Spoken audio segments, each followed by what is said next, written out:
Time for the 49ers Rush Podcast.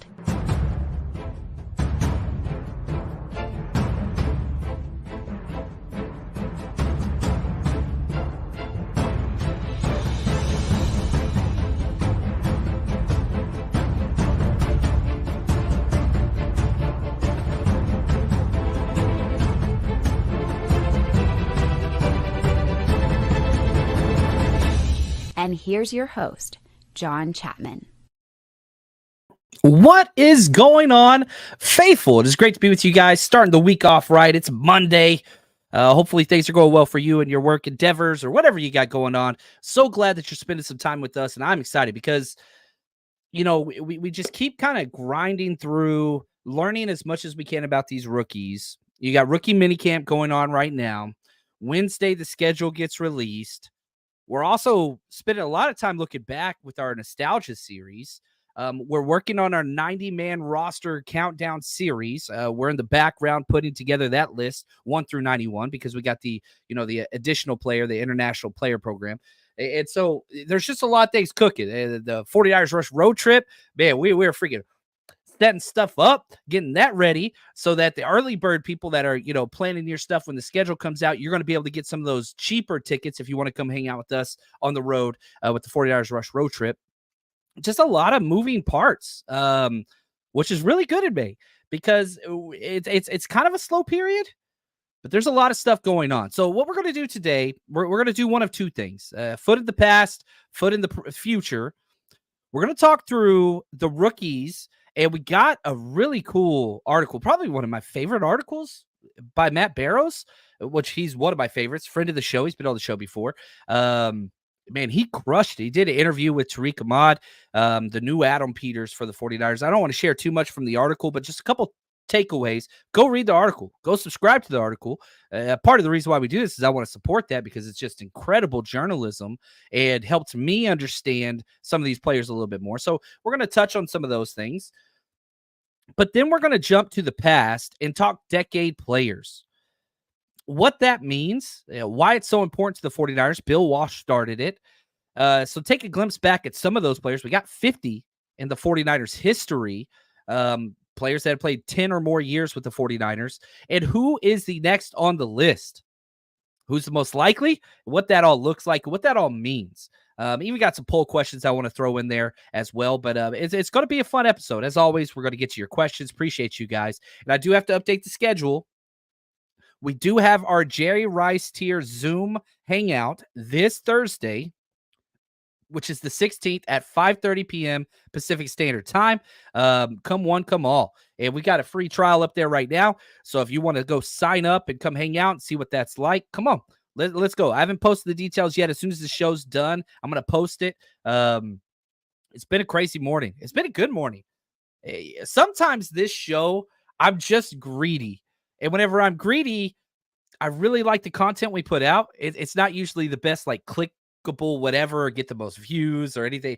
But I just feel like, man, if I'm enjoying this, I hope you guys are enjoying this as well. And I know I've got a very tailored 49ers audience. And that's okay. That's not a bad thing. That's a great thing. But I try to tailor this to, man, if I love doing the research, I think that you guys will love enjoying consuming what we kind of put out there. That's the goal today anyway. We'll see if we achieve that goal. Y'all got to let me know. Want to say thank you to all the hashtag CCs. 916 was first in the chat. What's up, Chris? Swaggy J. Steven, my man. What's up, Mike C? We got a lot of fun people here. What's up, Wood Gravy? Kim, this is awesome. Appreciate. Look at Swaggy J. Says, always an amazing day when you catch John on a live stream. That's what's up. And you got here on time early. Love it. What's up, Dave? Kenneth, man, we got a lot of people. Devin, good friend. What's up, brother? Hey, Kevin. Says, what's up, JC? It's been a minute since I caught a live stream on time. Got 2 more adoptions at the end of the month, brother. Get to Green Bay. If y'all don't know Devin, great friend of the show. This dude is just, man, foster adoptive extraordinaire, amazing man. Served his country, him and his whole family, just amazing humans. We've hung out with him in Chicago a couple times. He was in Minnesota, and I'm trying to get to Green Bay. Now, I got to tell you, when that schedule comes out, Green Bay is at the top of my list. But the dates, if it doesn't go with the family, I can't do it. So, like, we'll see. Yes, I really, really want to go to Green Bay, and we already have venues and tailgates already figured out, which is really cool. We're getting it. We're alerted. But if it's like on Christmas or something, like that's what kind of kicks my butt. But Devin, I will never miss the opportunity to hang out with you or anybody, man. And I appreciate everybody reaching out saying, "Hey, come out to this place. Come out to this place." I'm trying. I'm trying. What's up, Miguel? How you doing, man? We got Vince in the house. What's up, Slick? This is awesome. All right. Now, let's talk rookies. Okay, that's kind of what's going on right now. And let me just say this. Again, from my own experience, there's like spring football. I was a high school football coach. There's like spring football, there's summer camp, there's 7-on-7s, there's all these different things. What do you take away from rookie mini camp? Not a lot. I've said repeatedly, the most important thing you take away right now is where the rookies are being slotted position-wise, not depth chart-wise. I don't care about that.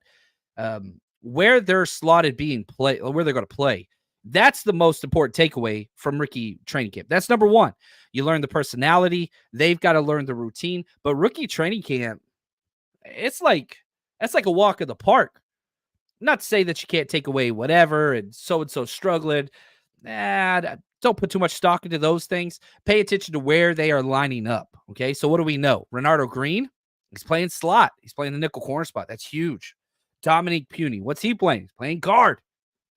Probably quickest path to play time, but they love him at center. We'll talk about that in a second. That might be the long-term play there. Ricky Pearsall, still know anything on that. Jacob Cowing, still know anything on that. If you guys have heard anything different, like, yeah, they're playing wide receiver. Yeah, they're doing return stuff. Great. That doesn't do us any good. Where are they playing? Why is nobody asking these questions? Are you playing X? Are you playing Z? Are you playing the slot? That's what we need to know. Until we get that information of those two players, who knows? Who knows? Don't know. Isaac Guerendo, you talk about him. Yeah, he's going to be a running back. Nothing really big there. Tatum Bethune. I'd like to know what spot they're putting him at. Mike, Sam, Will. Mike and Sam are the same. Will's different. These are the questions we need answered. This is what we need. Kingston's going to be playing guard as well. We need these answers.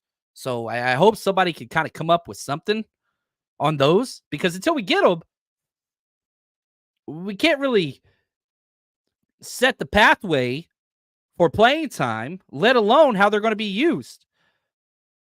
Those are the things that I really, really want to know. I just wish somebody would ask that simple question. Are you playing X?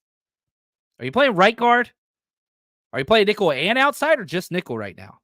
Are you playing both safety spots? Oh, they're interchangeable. No, they're not. No, they're not. You got to press them on those things. Those are the important things. Now, Matt Barrows, awesome article, man. I absolutely loved it. Over on The Athletic, interviewed Tariq Ahmad. And again, I'm not sharing not even a tenth of this article. It's incredible. I just wanted to find one or two little bitty tidbits about a couple players that I thought maybe I didn't know, or further, emphasize the reason why they're 49ers players now. And let's start with Ricky Pearsall, the man, the first round pick, probably one of the biggest surprises of this draft. Doesn't mean it's a bad pick, just interesting.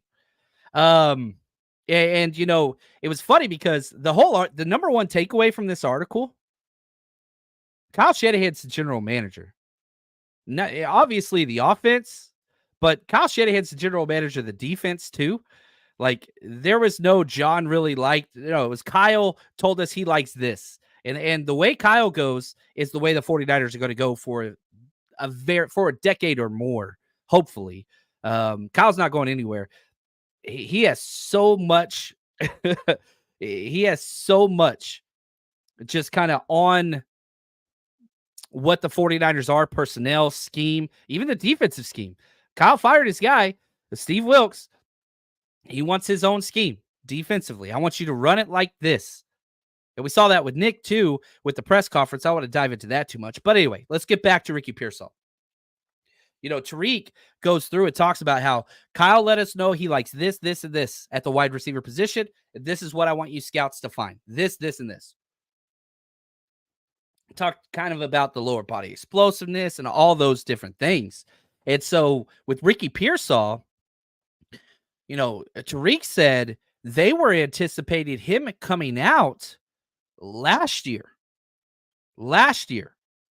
Now, that didn't happen, but they had a complete draft profile on Ricky Pearsall last year, and they were high on him. Now, probably wouldn't have been able to get him. They didn't have a first or second round pick or whatever else. But anyway, he goes back, but they were comfortable drafting him last year. Comes back, plays another year, answered a lot of the questions. And so then they had 2 elite write-up years on him. That's why they didn't have him in for a meeting. The 49ers are notorious for drafting players that they've had meetings with. This now brings the total of first-round picks to 2 that the 49ers haven't met with. Mike McGlinchey and now Ricky Pearsall. But when you talk about Mike McGlinchey, he was, first cousins with Kyle Shanahan's former quarterback, Matt Ryan. They knew a lot about him. And now they know a lot about Pearsall because it was just clean. His tape has been clean. That's what it is. And so that's why they didn't meet with him. I thought that was interesting. I never thought about that. But to know they had a full draft write-up on him last year, and then he went back, you're removing a lot of the risk factor, which that's all over this draft, right? They went after people that played a lot of football, a whole lot of football, and knew what they could do. Now, they talked in the article about the lower body flexibility and explosiveness. He's got that in spades. And if you've ever listened to George Kittle talk about yards after catch, yak, he always starts the conversation with one thing, and it's drop step, right? You catch the ball, that's paramount, but then you got to get a drop step and get upfield. Well, the one thing that keeps coming across to me on this Ricky Pearsall tape, it's fun. And we've got this up on the 49ersrush.com. We will have every single rookie broken down by end of day. Tatum Betham's the only one that I got left, but that's going to be done today. And then we're going to get to, we're going to double back on some guys. But if you want to go see all 22 coaching tape on every single rookie in the 49ers class, that's up right now on the 49ersrush.com and our Patreon channel. As soon as you sign up, you get it. But check out this. This was Ricky Pearsall on his drop step on tape.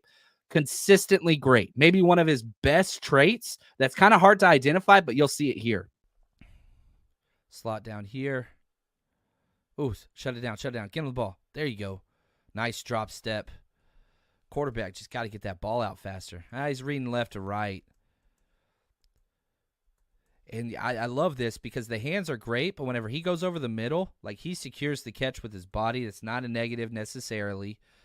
But his drop step versus zone, boom, catch. I mean, he gets in position to get upfield quick. Not a break tackle guy. That's not what he is.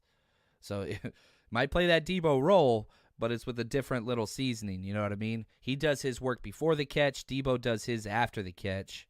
But, man, his drop step is elite. And I know the 49ers, they consider that a big one.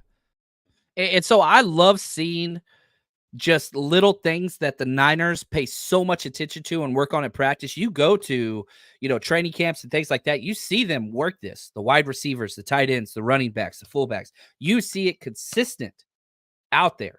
And so that's one of the parts of the game that the Niners put such a heavy emphasis on. He's already great at it and consistently great. That was one clip, right? But you see it time and time again. Really, really, really good. Right here, Swaggy J, what's up, man? He says, do you agree with Krug that Isaac should play fullback because he can block and catch with his size? No, I don't. Not that he couldn't, but whenever you did the restructure for Kyle Juszczyk, we'll talk about this a little bit later in the show, you're guaranteed to have Kyle Juszczyk for 1 to 2 more years. That's done. It's in the books. Because he took his contract down so low, he's not going to be a salary cap casualty. That's not a thing. So for the next 2 years. So you did that before the draft. You traded up 2 fifth-round picks to draft Guerendo, not to be a fullback in 3 years. That doesn't make sense. It doesn't mean he couldn't play fullback, but no. I disagree with that. Now, could he play that? Sure. That doesn't make much sense to me. And I also think that Braden Willis would be the better fullback because he's already played that exact same role at Oklahoma for 2 years. And so if you're looking for that, Braden Willis would be the guy. But again, you're looking 2 years out. Now, if there's an injury, let's say Kyle Juszczyk got hurt, God forbid. Yeah, you could flex Guerendo down there to see if he could get some more playing time, or Braden Willis. But again, I don't think so. That's a misuse of, you don't trade 2 5th-rounders for a fullback, in my opinion. I do think that the fullback will slightly scale down. Kyle Juszczyk had about 60% of snaps, offensive snaps last year. I think it's going to tick down to about 52% with the way the personnel is shifting, with the way you spent 2 draft picks on wide receivers and kept all your wide receivers. You got to get those snaps out. Right here, that's a waste of speed, says Josh. Yeah, I mean, the speed's pretty great. Guerendo. I practiced his name, guys. I appreciate all the pronunciation, guys. Guerendo. I've been practicing it. And if I say it with that tone, maybe I'll hit it more consistently. But let's go to Isaac Guerendo. Back to what Tariq Ahmad was saying, it really sounded like this was a R&D pick. This was a research analytics pick, because he's an outlier in this class. He hasn't played much. He's been 6 years, 5 years with one program, 1 year with Louisville, but he hasn't played much. He's been injured nonstop. So, he doesn't fit. He does not fit with the theme of the other 8 draft picks. It doesn't. Injuries galore. Started one game. Nobody else has started fewer than 32 games in this draft class. This dude started 1. Now, he's appeared in a lot of games. Injuries are off the charts. So, that's another thing that's not uncommon. But, it's funny because when asked about Guerendo, Ahmad said the 49ers spent a lot of times talking about the kickoff rules and how the type of speed and the type of prospect that they want to take advantage of these changes. They want somebody that's going to hit their top end speed quick. Acceleration. That helps him out tremendously. Whenever Guerendo gets to the point that his speed is up, he's elite. The problem is getting to that level as a running back, fullback, whatever you want to put him at. That's a little bit of a struggle because he does not get past the line of scrimmage often. He doesn't. He's a 2-yard, 2-yard, 2-yard, 20-yard. That's what the game tape shows. Arm tackle at the line of scrimmage, arm tackle at the line of scrimmage, gets his speed going, boom, breaks 3 tackles. And so that works with the kickoff return, right? So if you're telling me getting 4 kickoffs a game, maybe that's too many because you're guaranteed 1 at the half. You give up 3 scores. It's 13 points, 4 kickoffs a game. So you telling me if Guerendo gets 4 kickoff returns, there's 2 kickoff guys back there. But let's say he gets tackle first guy, boom, 40-yard return. Is that worth it? We'll see. But it was quite interesting just how much whenever Tariq was asked about Guerendo, it was speed, analytics, metrics, boom, boom, boom. It wasn't tape. It's not tape because you can't go off the tape because there's not much good tape. Just not there. You watch 1 to 2 games, he explodes. Shanahan's notorious for going after running backs that have these elite single games. You remember Joe Williams had that huge game against UCLA, I think it was. You had TDP had a huge game against somebody where he had 250 yards. Same thing with Trey Sermon had a huge bowl game. And Guerrero had, you look at the Virginia Tech, which is one of the worst teams in all of college football. Dude crushed them. And Tariq even mentioned the USC game where he went off. So smaller sample size. He's the outlier of this draft class. Isaac Guerendo. See, I told you. I got to say the tone. Guerendo. I'm probably still messing it up. I know. I'm sorry. I'm trying really, really hard. Now, and I will say this, and again, I got tape to try to emphasize what it is I'm talking about. Isaac's got decent vision. It's not great, but man, you give this dude, if you give him just a crease to let him get going, you block him for 5, he'll get you 20. And I think this tape shows that. Now you've got a third down back to kind of get out there a little bit. which I like because when Christian McCaffrey's out, you're kind of stuck. But Guerendo, he's not Christian McCaffrey-like, but he can run those routes. Another huge run right up the middle. Probably one of the best vision plays that you'll see from Guerendo. Love the cutting back and forth, ball security tight. Not late, though. But this is one of the most... Okay, how is he going to have success at the NFL level without having gigantic holes? Right here's vision. Running through contact. That's a very, very positive play. And there's a lot of positives to what he does. You know, Josh asked, can he block? Yeah, he's a great blocker. And I think the thing that makes him more attracted to the 49ers and Isaac Guerendo is, man, he can be that third down guy much better than anybody else we have on this roster. You know, Elijah Mitchell, not really great out of the backfield catching, but he can block decent somewhat. There were some terrible plays last year. JP Mason, like he had a couple bad plays, but also some good pass pro. But I do believe the best pass catching back and pass blocking back, not named Christian McCaffrey, is Isaac. And so that gives you the versatility because you got your backup thumpers, your closers, if you need them. You know, I wish Kyle would use them more, but now you've got a little bit more of a third down screen, pass blocking, whatever guy. So I think that's, you know, what's there. And, you know, Debster, this is the concern. Another running back that barely gets used. Yeah, the track record's bad. So, like, you want to, if you're an anti-Kyle fan, which they exist somehow, I don't know how, but if you are, this is where your beef is. Because it's like, how many running backs? Like, we spend the most on the running back. We have the highest paid running back, and we just keep throwing resources at this position, and we get guys that flash and show they're incredible, like JP Mason, and we don't even use them. Don't even use them. Wish that would change. But do I think Isaac Guerendo is going to get a lot of carries? I do not. I don't. And this is not... I'm with you, Josh. He says, you know, after Juice is gone, I see the fullback dissipating from this offense personally. I think I would not be shocked. I really, really wouldn't. Now, you're always going to use that H-back move, whatever, but you remember when Juice got hurt, they put Ross Dwelly back there, and it worked all right. It was okay. It's not Kyle Juszczyk, but I can see that too. I could see that too. So that's Isaac. Let's go to, and we're going kind of out of order here, flowing with you guys' chat a little bit, which I like. I like this. I like it when y'all determine the way the show goes. Tariq, whenever he was asked about Renardo Green, and this is what's crazy. This is a defensive player, right? This is a defensive player. I'm pulling it. This is the only quote that I think I pulled from the actual. No, I got one more. But here's the quote. This is from Matt Barrow's Athletic article. God, it's incredible. Go read it, man. Go read it.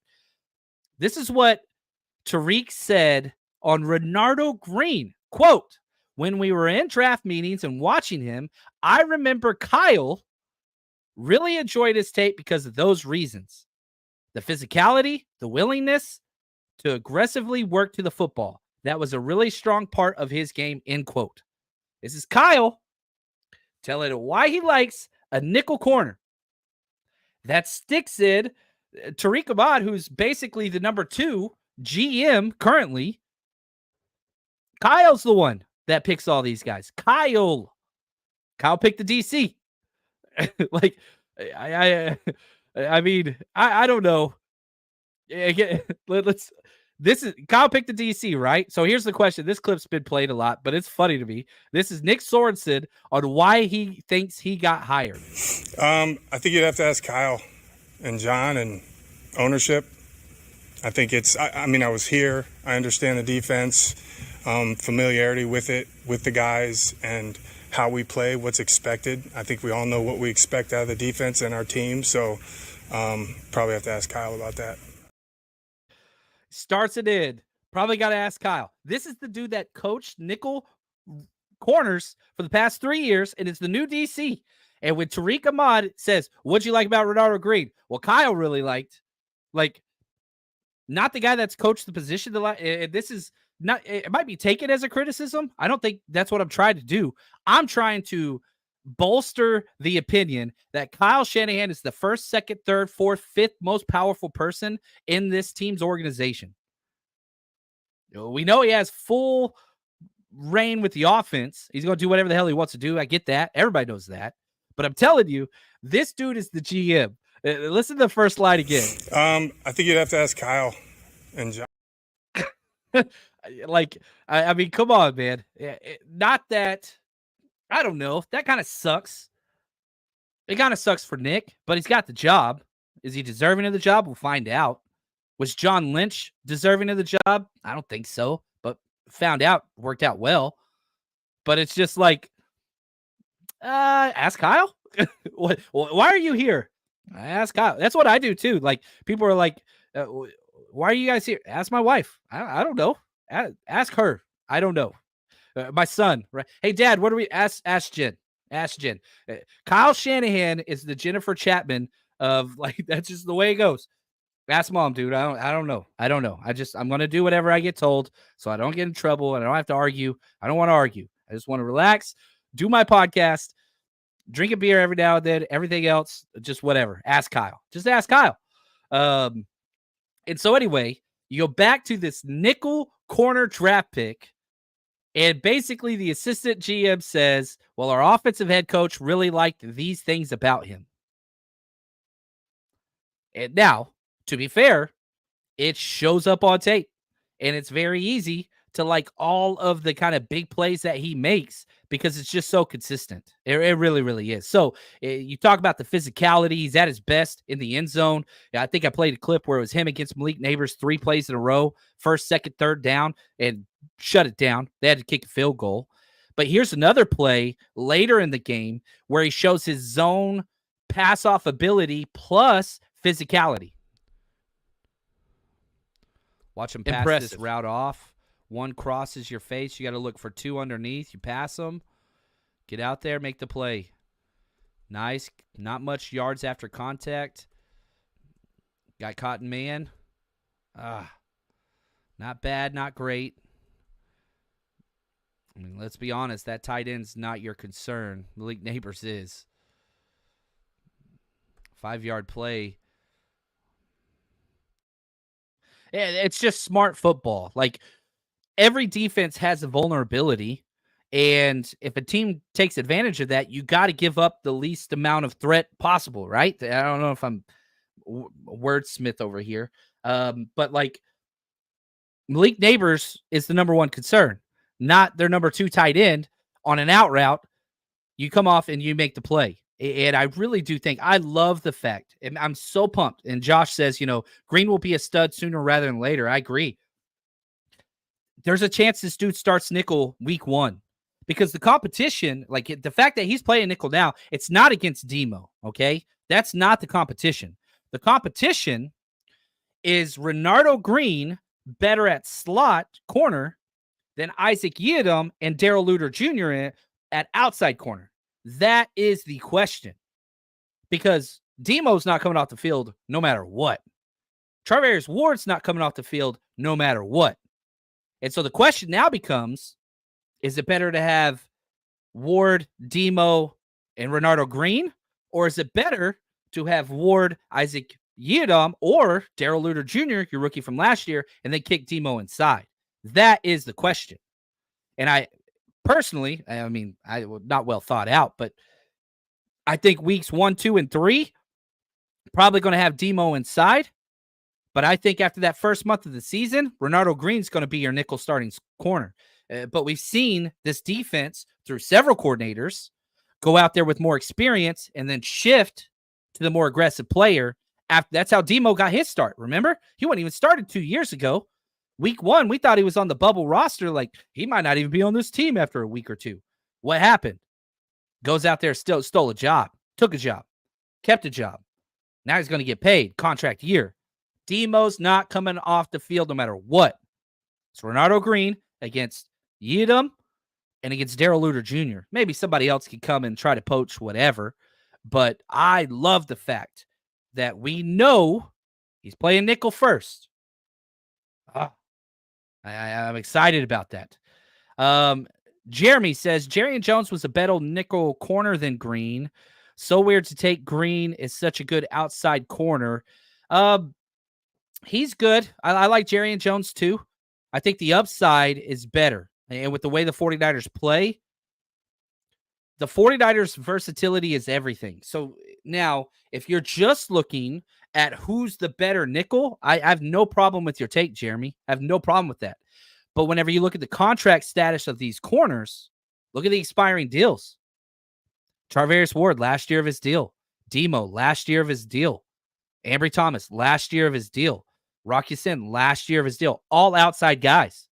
And so just because Renardo Green is the nickel now, I think they want Renardo Green to be the demo next year and beyond, to where you get that versatility. And I think that's why they were so big on him. But I did like Jerry and Jones too. I'm not here to disagree with you, but I think the versatility, and again, you look at this draft class with Puny, Pearsall, Cowing, you go all down, Malik, Mustafa, all these guys can play so many different positions. The only one that I don't think can is Isaac Guerendo. He's the only one that I don't think he can. I think he'd do the returner, and I think he'd do running back. That's about all I see out of that. But maybe I'm wrong all the time. And that's okay. That's okay. Right here, Rick, what's up, man? Good afternoon. You as well. How are you, friend? I'm doing great, man. Just connected to your show, so I'm seeing what you're showing, right? Yeah, there we go. We're caught up live. I think we might be a couple minutes behind the chat. But today was awesome because, I was talking to my wife earlier today. I was like, man, today was awesome. I woke up early and just started doing research. Sometimes I start right away on the episode. Sometimes I start right on film. Sometimes I go into business stuff and emails. It's just weird. I probably need a better schedule. But with yesterday being Mother's Day, hopefully everybody had a great Mother's Day. I woke up wanting to research things. And so this is a later episode than when I usually go, right? But I was just like, man, and I got to go back because it all goes back to, man, it was a while ago. Mel Phillips, a couple episodes ago on the 8th, when we were doing the best number 32 in the history of the 49ers organization. Ricky Watters was the number 1, but Mel Phillips got 1% of the vote, and I was offended, and I went on a whole rant and whatever else. Mel Phillips should have been definitely in consideration. If you had him ahead of Ricky Watters, I'd have no issues with that, but whatever. But my buddy, got to say, just this is what's up is we started this conversation of, all decade players. Shout out to Tom C. He emailed me and he's like, dude, why don't you do a little bit more on bringing light to this decade 49ers list? And so I woke up this morning and just started pouring through Pro Football Reference and Wikipedia and all this different stuff. Just who are these guys? And I just established a database. These are the guys that have played 10 or more years for the 49ers. And I spent hours, about 2.5 hours straight, just pouring through these names. And I was smiling. I was jamming. It was awesome. So, Rick, you asked me how my day is. I'm thankful, man. The fact I get to wake up in the morning and spend 2.5 hours just combing through 49ers history and learning about all these guys I don't know. I don't know them. I know 90s past. I became a fan in 1989. But I was a tiny little kid. I was 8 years old, and so I didn't start to actually dive into it hardcore until about 92. And then 94 happened. And that was just, after that, it's oh, done. I'm going to be a podcaster now. A 12-year-old. I'm going to be a podcaster. And so it's been fun. So anyway, I found 50 players that are a part of the decade member that Bill Walsh started back in the day. And here's the Bill Walsh kind of, this is what he said about why it was important. Quote, 49ers 10-year club dedicated to those 49ers who have served 10 or more years, proudly wearing the scarlet and gold. And in the 49ers locker room still today, all the players that are part of this, they got a black and white photo, and they got their little plaque on there in gold showing how long they played. And you hear players mention it. Eric Armstead talked about it consistently. Joe Staley talked about it consistently. Jimmy Ward talked about it consistently. Now, the sad thing is, Jimmy Ward missed by 1 year. Eric Armstead missed by 1 year. Dante Johnson, he's 2 years back. He's got 8 years served. But it's like, oh, man. You look at the last 2 people that have made this list, it's getting harder and harder. There's 50 people on this list. It's getting harder and harder and harder because the last 2, Joe Staley was the most recent one. Frank Gore was before him. That's rough. Vernon Davis, the salary cap is going to make this harder. It's going to make it harder to stick with one team for that long. Now, there are some players that are close. There's only 2 players that are with the 49ers since Shanahan's first year, 2017. That's it. One was free agent, Kyle Juszczyk, who we just talked about. And the other is George Kittle, perhaps the best draft pick, not named Brock Purdy, all time for the 49ers. There's a debate, for Kyle Shanahan era, sorry. I know somebody just got like red hot blooded. What? How dare you say that? Not trying to upset anybody. But so you got these 2 players that are going into year 8. Now, can Kittle play 8, 9, 10, 3 years? 3 more years? God, I hope so. Man, I hope so. If there's anybody that like just completely embodies what it means to be a 49er, George Kittle is the paramount of what that is. The toughness, the class, the entertainment, George Kittle was the litmus test for the longest time of just what 49ers means. Like if people understand now the Super Bowl performance, that was great, all that stuff, whatever else. But, freaking love that man. Now, Kyle Juszczyk's a little bit different because he got brought in, right? He wasn't drafted by us. He was with Baltimore.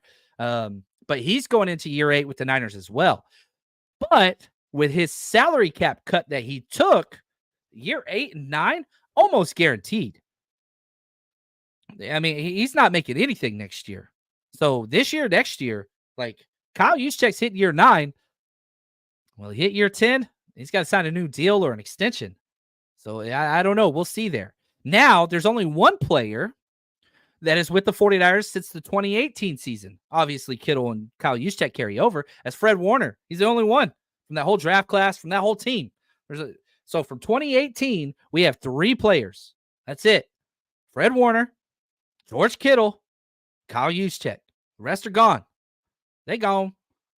And so, Warner's going into year 7. Now, what's interesting to me, and I didn't even think to look this up. I got in great Twitter conversations this morning as we were doing these research, as I was doing this research. And, Flynn, shout out to Flynn West, he asked me, is there anybody signed through 10 years? Just signed? No, there's not. Kittle, Juszczyk, and Fred Warner, all their contracts expire after their 9th year with the team. That hurts. It's just like, come on, man. Let us have one. Give us one, Kyle. Give us a 10-year player. Like you just Armstead, that whole thing happened. Jimmy Ward, that had to happen. I don't think the Jimmy Ward one was up to Ward or the 49ers. Like that dude got paid bucks to go play the position he wanted to. He earned that right. That was the best of best. The Armstead thing, we'll see. Definitely, whatever. We'll see. But, if I had to guess who's going to get the next 10-year, it would be Fred Warner. George Kittle's the injuries. Hopefully he can get that. And I freaking love George Kittle. I really, really do. I don't know. Maybe. Kyle Juszczyk, I doubt it. I just don't see it with the way the contract to make him take the pay cut already. But Fred Warner, man, he's been healthy. That dude's elite. Going into year 7, he could break all kinds of records because you look at the linebackers with the 49ers and they have the richest of the rich history. Patrick Willis, Navarro Bowman, you want to throw in the Plummer and Ken Norton, whatever. It doesn't matter. Fred Warner, if that dude plays 3 more years and gets to year 10, he will be the greatest linebacker in the history of the 49ers organization. Done. Period. I'm telling you. And y'all go argue with a brick wall. And it's not because I don't love Bowman. You know I love Bowman. It's not because I don't love Willis. You know I love Willis. I paid these guys thousands of dollars to come party with you guys and myself. I love them. I love them. I have all their jerseys. I have them all. Fred Warner, I think when it's all said and done, will be the greatest linebacker in 49ers history. It used to be like, oh, you can't have that conversation. That's stupid. And now we're into the territory of like, oh, all right, conversation needs to be had. But again, my stipulation is if he plays 3 more years with the 49ers and gets to year 10, I'm telling you right now, he's the best. He's the best. Now we get a Super Bowl on top of that. Then we'll see. What's up, President? How we doing? Did you change your tag there, President? Calling me Jim Rope from another account. I don't know if other people are picking up on that too. Anyway, we'll kind of see what that looks like. Let's get through some more of these comments. I kind of went off on a little rant there. Sorry about that. Yeah, Josh right here. We got rid of the last 2 when they were at 9 years. Yeah, it's Jimmy Ward and Eric Armstead. And then you had Dante Johnson, the Barnacle. He's at 8. But yeah, Josh says Fred will be the next one. With the Cap having a 10-year career with the same team just doesn't happen often. It doesn't. But that's what makes it so much more valuable. It's way more valuable now. And I didn't talk about this, but going forward, you know, that's if you go to the 2019 season, these are players going into year 6. There's a bunch. Nick Bosa going into year 6. Debo going into year 6. Greenlaw going into year 6. Kevin Givens. That's a trivia question. He's going into year 6. Mitch Wisnowski. Maybe he's got the best chance out of all these guys. Like, that's all the guys coming from 2019 that are still here. So you can kind of see you got 2 going into year 8. You've got 1 going into year 7. And then you've got 5 going into year 6. Bosa, that dude, I mean, he's signed for a while. I think he's signed through year 8. Is that, I want to make sure I get this right. He might be signed through year 9 as well. I apologize about this, the on-air research. Not usually. I try my hardest, and I kind of get mad at myself whenever I have to do this. He signed through 2029. So this would be Bosa's 6th, 7th, 8th, 9th, 10th. Oh! Yeah. Yeah. So that he signed through that. Then it gets into the void year. So he signed through 10th. Oh, I was wrong. Yeah, I love being wrong. So to the question, yes, 1 player signed through the 10th year, and that is Nick Bosa because, 2024 is 6, 7, 8, 9, 10. And then 2019 is where the void year starts. So currently, Bosa is signed through that. I hope he hits it. Oh, man, I'm so sorry I was wrong on all my stuff. That's okay. And you know, Jeremy, he says, you know, Dre, I doubt given the injuries he's had, talk about Dre Greenlaw. Man, I did not think, and again, the injuries are a major concern for sure. He's had a lot. But I think that the injury makes it easier for the Niners to keep him after this year. With the way he was playing, he priced himself out of a 49ers 3rd extension. He's on a 2nd extension now, or I guess 1st extension, 2nd contract. Terminology there's a little mixed up. Sorry. But I didn't think Dre Greenlaw had a chance of staying with us because I was like, this dude's going to get paid top 5 linebacker money somewhere. Now that Achilles, that sets it back. And everybody's like, oh, you trade him. I was like, you don't trade players that are injured, man. Like, that's not a thing. And if you cut them, you don't, like, I was just like, God, makes no sense.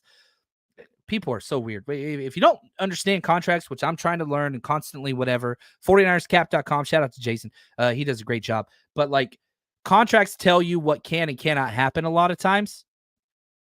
So like the people that are like, oh, trade Debo. I'm like, contract, I disagree. Everything's negotiable. Doesn't mean it's down to 0, but the contract says not likely. Now with Dre Greenlaw, I don't think that he's going to be a 10-year player. I hope he is. He's my favorite 49er right now. I've said that millions of times. Number 1. He's my favorite 49er, period. But the Achilles, I think, makes it easier to do an extension with him. I really, really do. We'll see what happens. You got to see how he rebounds. But, Yeah, I think more likely now. Still don't think it will happen, but I wish it would. Cody and Tito, what's up, man? He says Warner will be the one to stay. I think so too. Georgia come back. They have no tight end too. Yeah. Let's say they move on from George Kittle. What are you doing? What are you doing? You're signing some free agent to come in. Yeah, we'll see here. Right here. Oh, Josh, Julian Peterson, Derek Smith, Jeff Albright were a solid trio. Yeah, they were. And, Jeff Albright, I want to transition now. Josh, who's just the freaking best. I really appreciate all you do for us, Josh. He helps with a lot of the research, the trivia, helping with the 90 man, helps with draft. He's just the absolute best, man. 49er faithful forever is what comes across in the chat, but that's Josh. He's the man. And you brought up Jeff Albright, and they were a solid trio. They were incredible. I asked this question on Twitter, and I kind of posed it just a little bit on here. Here's the question, okay? What is more valuable to an NFL franchise today? A 10-year starter who never gets a Pro Bowl or even an All-Pro vote, just a 10-year starter, or a what's it called? A 3-year starter, but he gets one Pro Bowl season and barely misses out on All-Pro that year. So no All-Pros, but one Pro Bowl. So a 3-year starter with one Pro Bowl. Which one's better? 10-year starter, no Pro Bowls. 3-year starter, one Pro Bowl. And I was curious, just because, I went back to the whole Ricky Waters, that whole debate with what was going on there. And I just kept getting mad because I was like, guys, you are freaking missing out. Mel Phillips is for real. And I do think that Ricky Waters is the correct answer. But the fact that Mel Phillips got 1% of the vote, I was offended. I was offended. So I asked this on Twitter, had about 1,000 votes. 64% said 10-year starter. 35.9% said 3-year starter. And the reason why I agree with that, I would take the 10-year starter, which is almost impossible nowadays with salary cap and all that stuff. I didn't have players in mind whenever I started that. I really, really didn't. But I want to go back to your comment. I went back through all those 50, 10-plus year players for the 49ers, and I tried to find players that fit into one of these two categories. I struggled. It was hard. It was a lot harder than I thought it would be. But one of the players you mentioned is on that list, Jeff Albright. He was exactly a 10-year starter for the 49ers. No Pro Bowls, no All-Pros. Boom. Nailed it. So now let's build. I'm gonna go through. These are all the players that qualified as a 10-year starter only. I didn't do 11 or 12 or 13 because I thought that'd skew it. And I was like, I wonder how many of the 50 fall into this category. 1, 2, 3, 4, 5, 6. 6 players in the 49ers history have played 10 years exactly with no Pro Bowls. That's it. Okay, here are the players. Derek Deese, offensive lineman. Come on, baby. He got 1 Super Bowl. Pete Kugler. He had 3 Super Bowls. That dude. Mike Wilson, the wide receiver. He had 4 Super Bowls. He was one of the rotational guys. Jeff Albright, who we talked about. Roland Lakes, one of the best names in 49ers history. Roland Lakes, that's just clean. That's clean. Defensive tackle for 10 years through the 60s. And then John Ayers, the guard, 70s and 80s. He had 2 Super Bowls. That's it. Those are the 6 10-year players. And so we've got a little bit of a spectrum there across multiple decades to try to provide some texture. But here's what's crazy. And I know there's more. I could only find one recent player that fell into the category of a 3-year starter with 1 Pro Bowl, no All-Pros.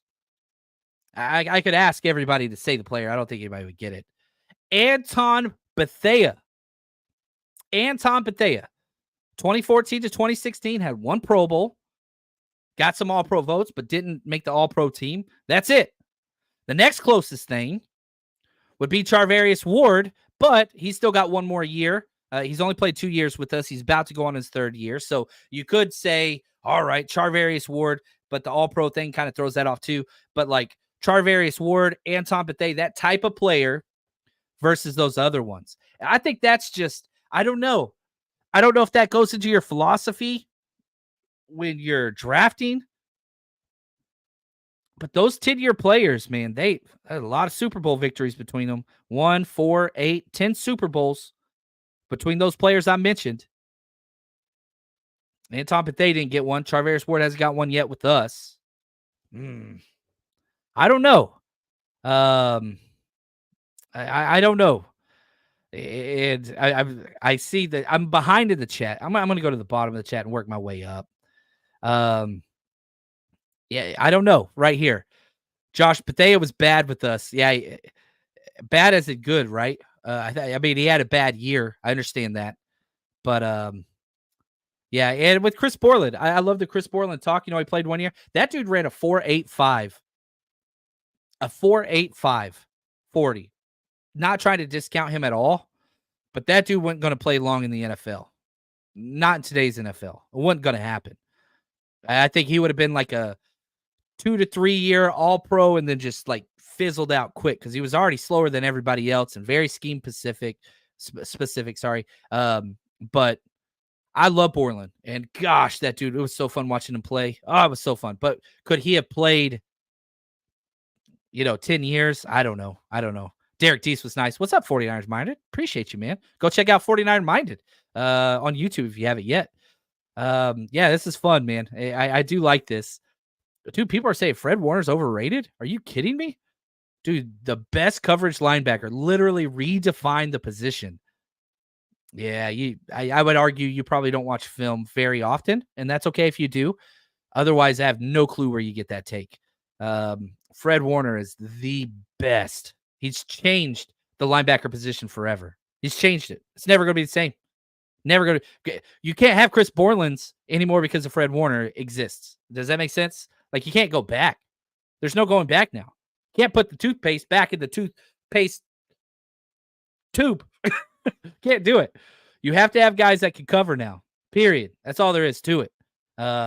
It changes. Oh, David right here. Hopefully Brock, who plays 10 years. I hope the 49ers give Brock a 10-year contract. Do I think that Brock Purdy is, a top 3 quarterback in the NFL and all that stuff and, whatever? I don't think so. I don't think he is. I think Brock Purdy's great. I really do. I want that 10-year contract. I want very similar to what they did with Patrick Mahomes. He's not Patrick Mahomes. I understand that. But I want the cap flexibility with a long freaking term deal. That's what I want. We'll spend next offseason argue about all those things. But, it's what it is. Right here, Josh says, Dre Greenlaw's injuries hurt his legacy with the Niners. He was a 5th-round pick. He's been second fiddle to Fred, which, again, Fred Warner's the best that exists. But, man, I don't know. I think his legacy, dude, he got nominated by his teammates for the Dwight Clark Award. His legacy, until you ask Kyle Shanahan, Kyle Shanahan loves Dre Greenlaw more than I do, and I love Dre Greenlaw. But, yeah, let's see there. Right here, Swaggy J. Let's have the conversation. If we want a Super Bowl, would Warner and Greenlaw be the best 49ers duo? Yes, 100%. Yes. Yes, they would. At peak of their play, yes. And it's not recency bias. It's not that. I don't think that it is. I think if you put every single... Now, here's where it gets different, okay? And again, here's my personal opinion. People get mad at me all the time. I don't care. Get mad at me. Here's my opinion. I'm going to go through all 4 players because they're very different. They're very different trajectories. Patrick Willis stepped on the field his rookie year and was the best linebacker in the NFL day 1. He was I want to make sure I get the years right. Okay. So again, we're off script. We're off script. So 2007, Patrick Willis steps in. He's the best linebacker in the game, period. He is the same best linebacker from 2017 to 2012. 1, 2, 3, 4, 5, 6 years. He's the best of the best of the best, and it's not close. At the end of 2013, injuries started. His wheels weren't working. He said he's out. And again, Patrick Willis got screwed in 2018 because he missed first team All-Pro by 1 vote. By 1 vote. Anyway, that's a whole nother thing. So Willis, best. I mean, he just came at the top, stayed at the top until it was over. 6 amazing years, maybe the best 6 consecutive years of the linebacker in the history of the NFL. Okay, Navarro Bowman. Let's go to Bowman. Very different trajectory. I always spell his name wrong.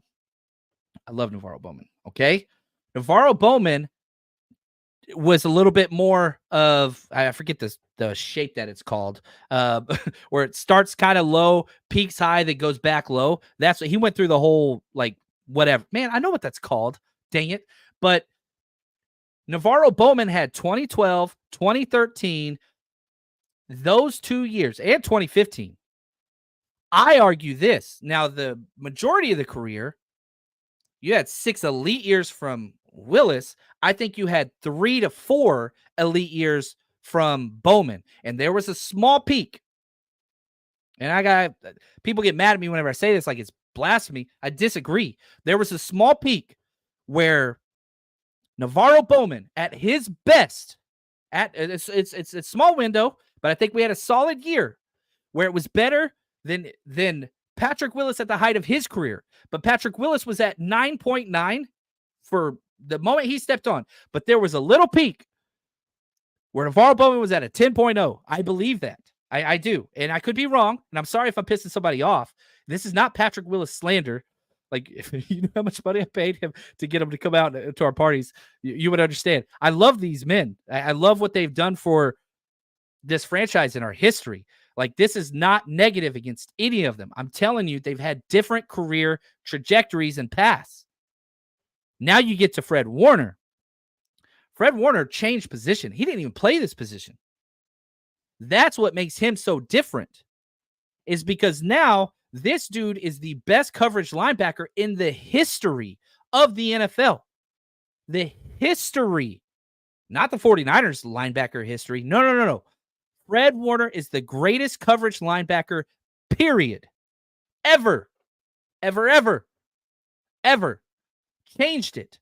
There is a BC before, what are we going to call it? Like BW before Warner. There's the linebacker position BW before Warner and AW after Warner. It's not the same. You see what I'm saying? It's totally different. And so with Willis and Bowman, you can compare them because they played in the same system, 3-4, same coach, Fangio. They did the same thing. And you can compare Warner and Greenlaw. Now, the biggest flaw with this argument is Greenlaw does not compare favorably to any of the other 3. But Greenlaw did his role very, very well. And Greenlaw's very beyond above average cover guy. But, man, he's just a mean man. And the injuries, I don't think that Greenlaw belongs in those conversations with those other 3. I love him. He's my favorite player. I don't think he has the skill set there to get there yet, and the injuries have just stopped him from getting there. But if they would have got that Super Bowl, I don't know. I think it would have kind of tilted a little bit. I don't know. Let me see. Let's look at you guys. See how many people I pissed off. Let me take a drink of coffee. Let's see here. Actually, you know what? I got to blow my nose real quick. I'm going to keep going on this, but before, because the show's not over, we're still going. But if you want to support the show, here's the best way to do it. I am so excited to announce our new platform launched, the49ersrush.com. We've been active on Patreon for years, and we're still going to keep that community going. But the 49ersrush.com has everything Patreon offers and a bunch more. You want to watch player breakdowns? Guess what? You click that. It's filtered based on players. You want to see Javon Hargrave, what he brings, some CMC tape broken down, Ayuk, Jair Brown. We've got hundreds and hundreds of tapes on. Now, you want football 101. You want to learn scheme. Guess what? We've got every single offensive, defensive, special team snap. Head over to the 49ersrush.com, sign up, join the community, and plus we got a 7-day free trial. So, all right, let's deal with the backlash from my stupid comments. And just know, I'm not here to like be mad, and hopefully I didn't anger anybody, but like I would say this to them. And obviously, all four of them would probably be pissed off at what I'm saying because everybody thinks they're the greatest. And rightfully so. If you're one of these four, they should. Josh, he says, nobody, all caps, passes Patrick Willis. Yeah, I mean, he's the all pros is beyond incredible. Just the way that he stepped up, that's the thing. The way that he stepped up was just incredible. But shoot, you look at Fred Warner, he's got 3 all pros already. He's getting at least one more.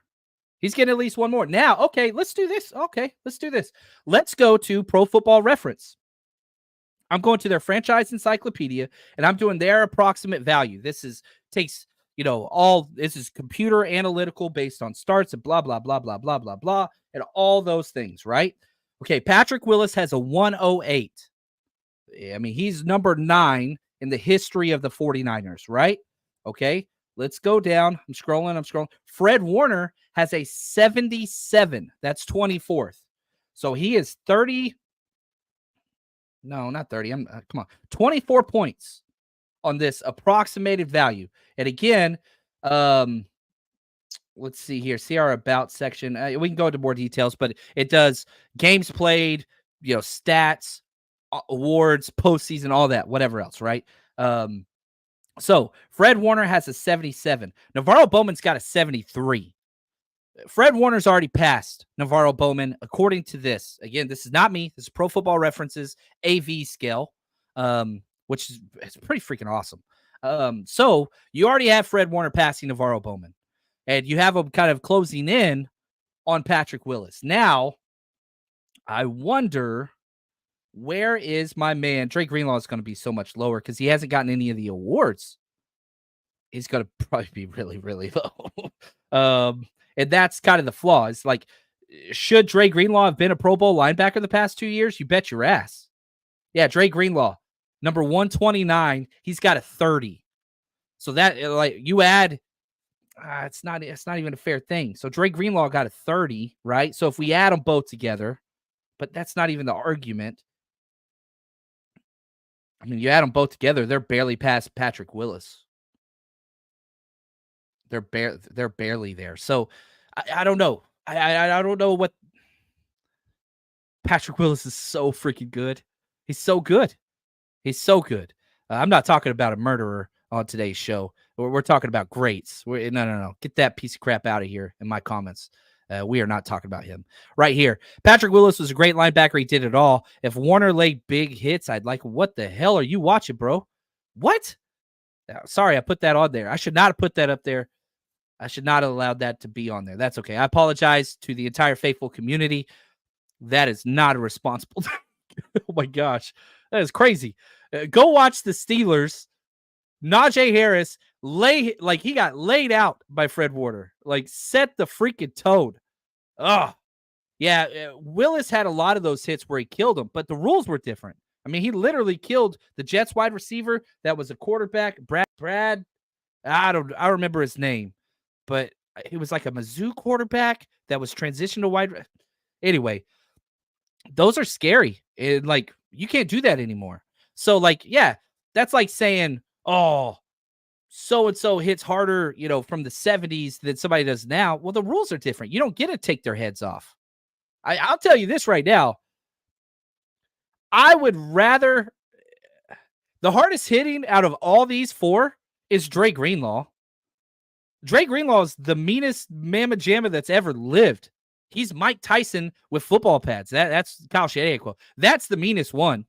If you put Dre Greenlaw is getting all these penalties now, you put Dre Greenlaw back in the 90s and 2000s, good Lord.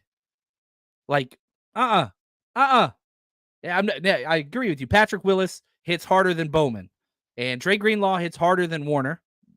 Yeah, that makes sense. Like, but I'm telling you right now, Dre Greenlaw will kill people. 49ers minded. True, Bowman had that small window where he was superb. It was one of the best linebacker things I've ever seen in my life. Navarro Bowman peak linebacker play was incredible, man. It was just, it was awesome. Now, not to say the other ones weren't. That's all I'm saying. That's all I'm saying. JM, Willis would draw so many flags today. Yeah, but Willis didn't have to tackle that way. Willis could do, that's the thing that made him so awesome, is like he just did it all. He did it all. Yeah, Debster, Fred does put fear into offenses. You're just clueless. Yeah, 100%. Yeah, I'm with you. Brad Smith, that was his name. Willis hit on Brad Smith with something else. I hate that. If people put that on my timeline on Twitter and I scroll past it, I hate it, man. I don't like I boxed, I did MMA and like high school and college and stuff. Like I like violence more than I should. I still hate it whenever I see people like go limp. It just like you just see their body just like it grosses me out. I can't stand it. Can't stand it. It's just not my thing. And so I see that hit, which was incredible, but I can't finish it. I scroll quick as soon as I see it. Not my jam. It's just it's not me. Anyway, let's see here. Greenlaw knew his role. Yep, Fred is the main component though. That's correct. And that's another big difference. The 3-4, you had two main components in Willis and Bowman at the same time. Like that's a different system. It's a different scheme. It was almost mirrored concepts. 4-3 is different because, and this is another bird and feather, feather in Fred Warner's cap, is he plays the Mike role, which is very similar to the role that Willis and Bowman played, but he also takes the hardest thing that the will linebacker has to do, Dre Greenlaw, and running with number 3 vertically down the field. That's what separates him. I've never taken this statement back. The best coverage linebacker in the history of the NFL is Fred Warner. I stand on that. Somebody wanted to go to bat and, throw me some clips and whatever else. And yeah, obviously I haven't watched all the linebackers in coverage like I have the Niners, but man, like he's so freaking good, man. He's just so good. Let's see here. Just try to stick to this topic because it's fun. Hugh, he says, Willis and Bowman were the best. Bowman was on a Hall of Fame trajectory before he got hurt. Yep. They were bigger and faster than Warner. Yeah, you see the pictures. They're different. Like they are jacked physically. Like they're not the same. They are not the same. However, you look at Fred Warner, like, okay, here we go. Fred Warner, 6'3", 230, right? Okay. You look at Patrick Willis, again, Fred Warner, 6'3", 230. Patrick Willis, 6'1", 242. Just, yeah, they're not the same type of human beings. Navarro Bowman, 6'1", 230, right? And then you get to Dre Greenlaw, 6 foot 230. Dre Greenlaw is them. Dre Greenlaw is them. They're the same. Fred Warner, hybrid, different, tall, long, not short, stocky. Different. I remember when I first met Fred. Whenever we threw our party for the draft in Vegas, like, he's big, and I've met so many different football players. I've coached whatever. Like, I've met lots of NFL players. You meet Fred Warner, it's like, you're a lot bigger than I thought you were, man. Like, he is huge. He's huge. We met Elijah Mitchell and Fred Warner the same day, and it was like, okay, there's a big difference between these two humans. But I've met Bowman. I haven't met Drake Greenlaw in person. I've met Patrick Willis. I've met Navarro Bowman. I've talked to all of these people repeatedly. Not repeatedly, but I'm saying, like, I've had physical interactions, conversations, whatever else. Fred's different. They're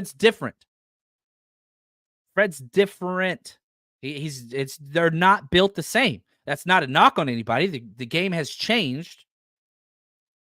Not the same build. Drake Greenlaw, same build. He's the same. And so I guess there is a little bit of that, but I'm telling you, linebacker's never going to be the same. It is never going to be the same. It can't. Right here, Swaggy J. I think Greenlaw had the best Super Bowl performance than all three of the linebackers. Do you agree Super Bowl only? Yeah. I go back to the 2019 one, and, every Super Bowl has, you play the what if game. Drake Greenlaw was unbelievable. in 2019. Quan Alexander had the worst game of his entire career. He rushed back from injury, wasn't ready, had a terrible NFC championship, had an even worse Super Bowl. Quan Alexander, like, and I'm not trying, I love Quan. I think he's great, but like, that was the worst game I've ever seen from a 49ers linebacker. And that dude, like, just ruined it. He absolutely ruined it. I don't blame him for the loss. It's way more than that. But gosh, man. Right here, 49ers minor. Bowman, the pick of the stick made me cry, he says. Do you have those legendary plays? That's part of it. Willis, check. Legendary plays. Bowman, check. You know, Fred Warner, yeah, he's got a lot of them. But Drake Greenlaw, you look at those picks, you don't win the NFC divisional round game without Drake Greenlaw. You got Drake Greenlaw stop against the freaking Seahawks on the 1-inch line. You got Drake Greenlaw's pick in overtime against, oh my gosh, Drake Greenlaw has so many highlights plays. Like, y'all get me fired up. I get chill bumps over here. I got chill bumps. Oh, all right. We're okay. Yeah, we'll see. I'm going through some more. I want to give everybody some chance. The bell curve. Thank you.